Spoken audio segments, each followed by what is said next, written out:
नमस्कार, स्वागत है आप सभी का हमारे चैनल लर्न सीटेट।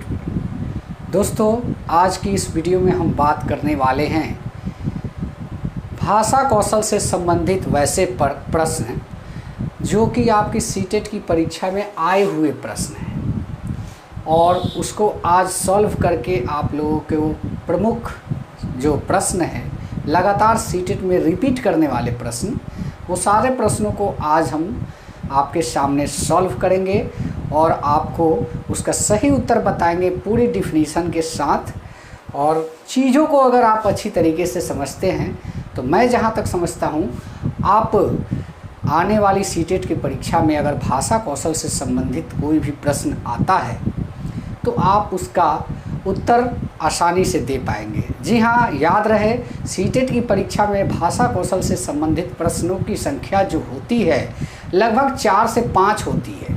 इसलिए आज की इस वीडियो में जो हम प्रश्न उत्तर करने जा रहे हैं उसको आप बारीकी पूर्वक सुनिएगा और समझिएगा और वीडियो को शांतिपूर्वक लास्ट तक देखने का कोशिश कीजिएगा। बहुत सारी चीज़ें जो है क्लियर हो जाएगी। तो चलिए वीडियो की शुरुआत करते हैं। दोस्तों, वीडियो की शुरुआत करने से पहले मैं आप लोग को एक बात बता देना चाहता हूं कि अगर आप हमारे चैनल पे नए हैं तो प्लीज़ हमारे चैनल को सब्सक्राइब करें, लाइक करें, कमेंट करें। कोई कमेंट के माध्यम से सवाल है उसको भी पूछें। चलिए वीडियो की शुरुआत करते हैं। सबसे पहला सवाल आपके स्क्रीन पे है, भाषा के अभिव्यक्तात्मक कौशल हैं।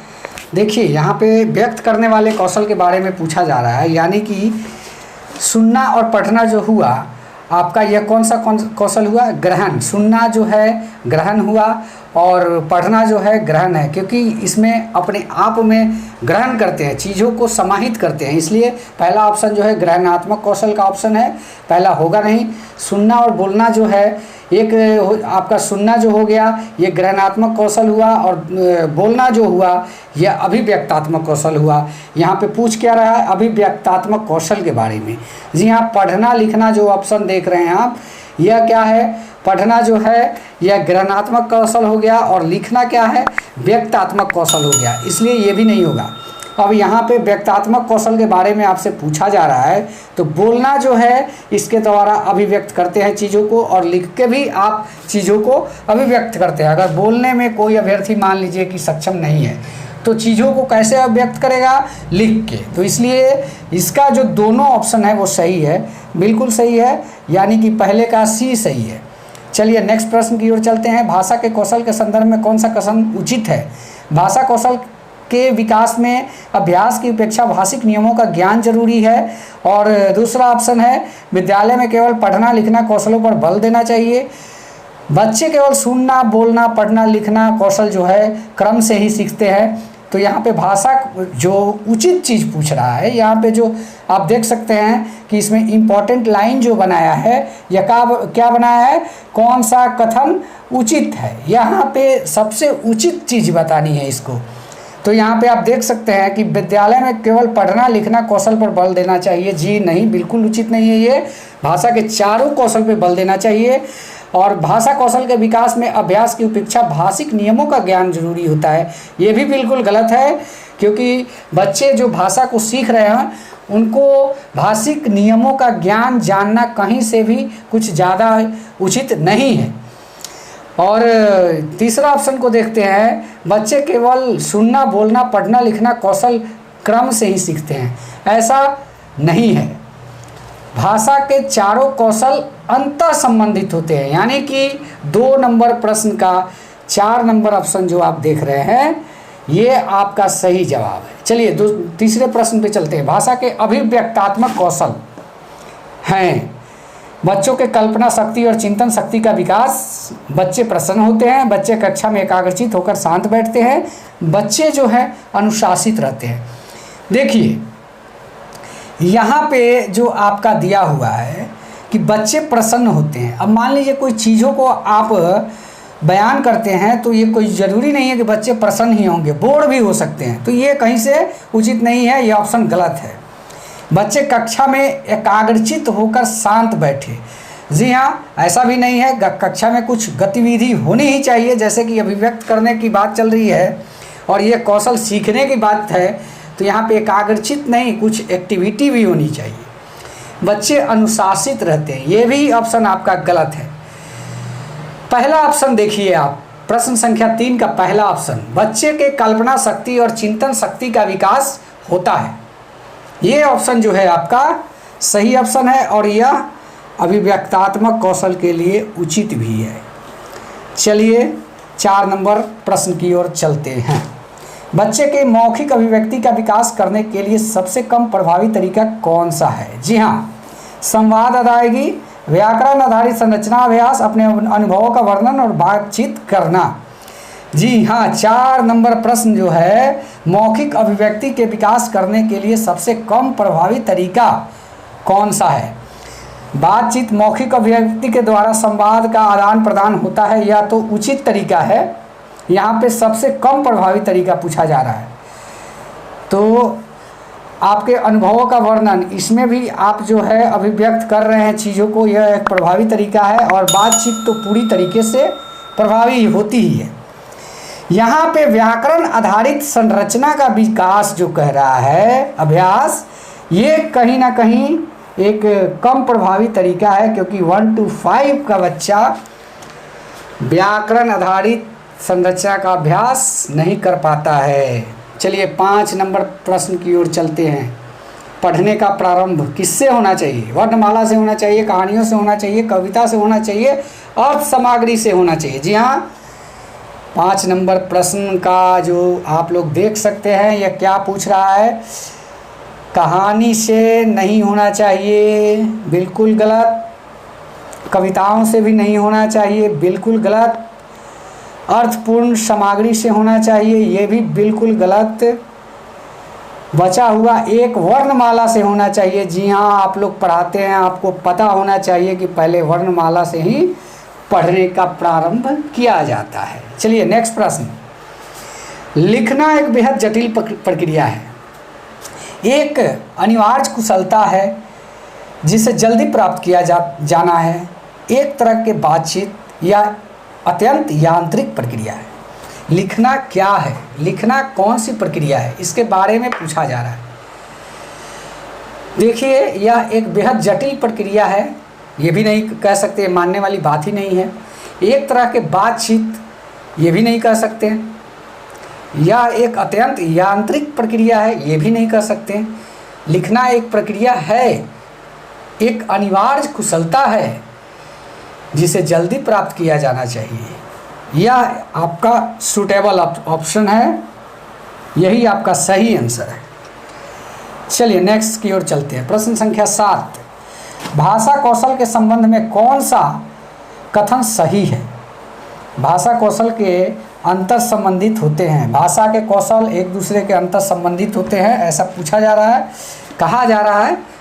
और बी ऑप्शन जो है प्रश्न संख्या 7 का, भाषा के सभी कौशल को नए सिरे से सिखाने की आवश्यकता होती है, ये जो है संबंध के दरमियान ये चीज़ पूछा जा रहा है, इसलिए इसको नहीं मान सकते।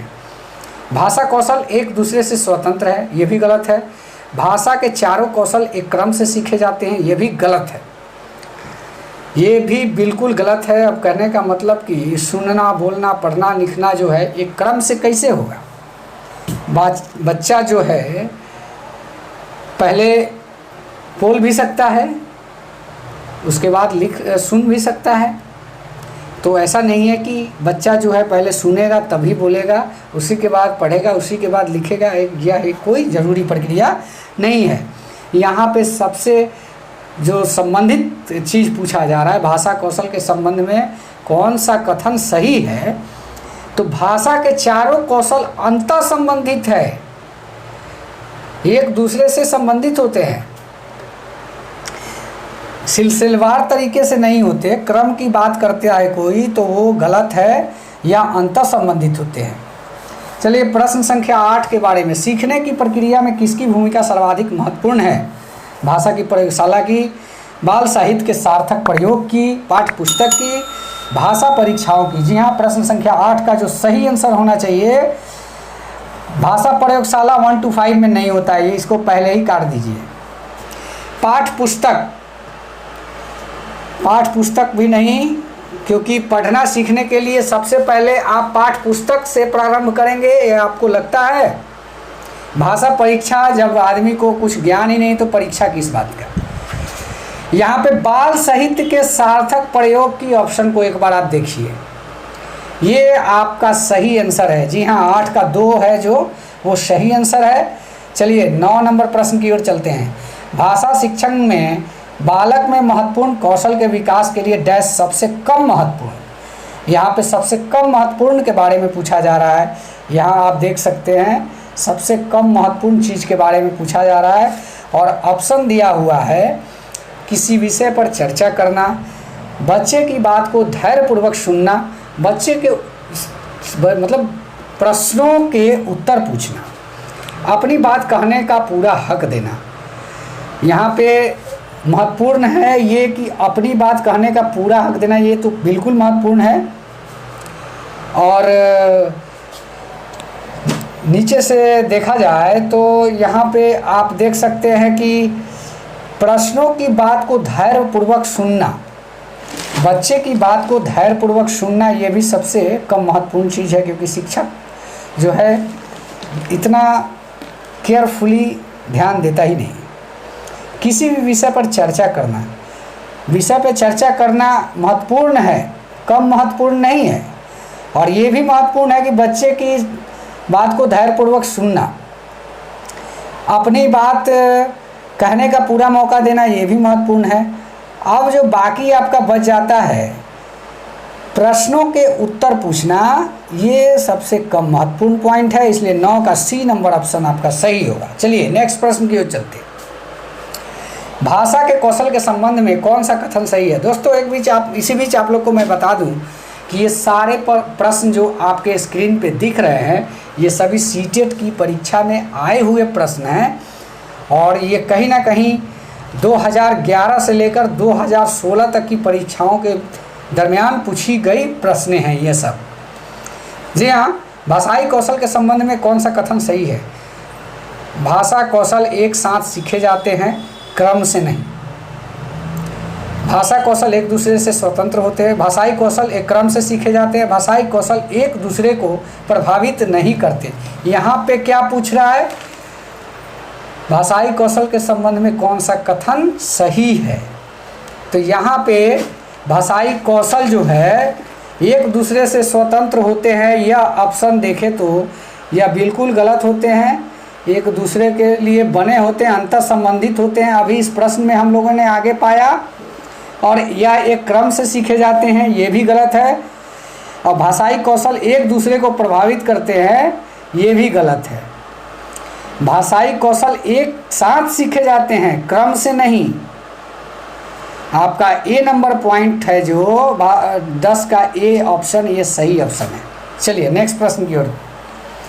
भाषा की कक्षा में कहानी सुनाने का मूल उद्देश्य बच्चे की कल्पना शक्ति का विकास, बच्चे में सुनकर दोहराने का आदत का विकास, बच्चे को अनुशासन में रखना, बच्चे का मनोरंजन कराना। यहाँ पे सीधी सी बात है कि जब अगर आप कक्षा में कहानी सुनाने का काम करते हैं तो कहीं ना कहीं बालक के बच्चों के कल्पना शक्ति के विकास के लिए ही करते हैं।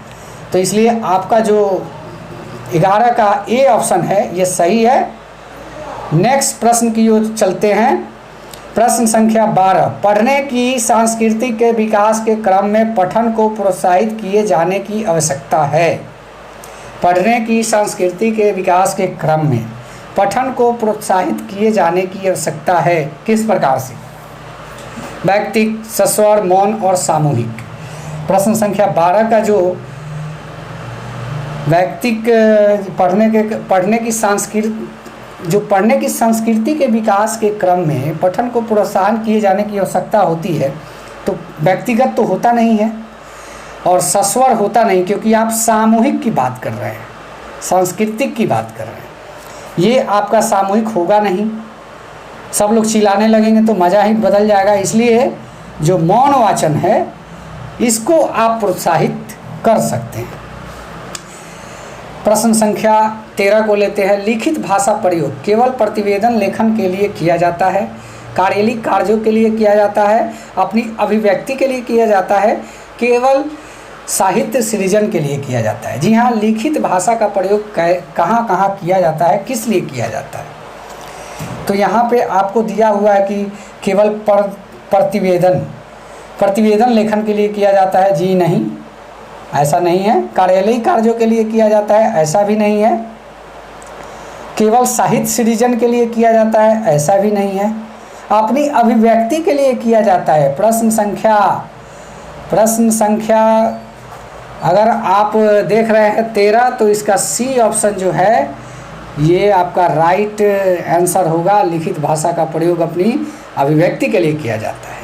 दोस्तों, आशा करता हूं कि यह वीडियो आप लोग को बहुत ही अच्छा लगा होगा और आने वाली वीडियो में मैं आप लोग को और भी अच्छी कंटेंट देने की कोशिश करूंगा। जी हां, एक चीज़ पे मैं वीडियो बनाना सोच रहा हूं कि सीटेट क्वालिफाई होने के बाद आपको शिक्षक के रूप में कहाँ प्लेसमेंट कहाँ आपको दिया जा सकता है, इस पर मैं फुल एक वीडियो बनाने वाला हूँ। जस्ट कुछ ही पलों में वो वीडियो आप लोग को हमारे चैनल पे दिखेगा। तो दोस्तों, देर किस बात का, हमारे चैनल को सब्सक्राइब करके रखिए आने वाली अपडेट के लिए। धन्यवाद। जय हिंद, वंदे मातरम।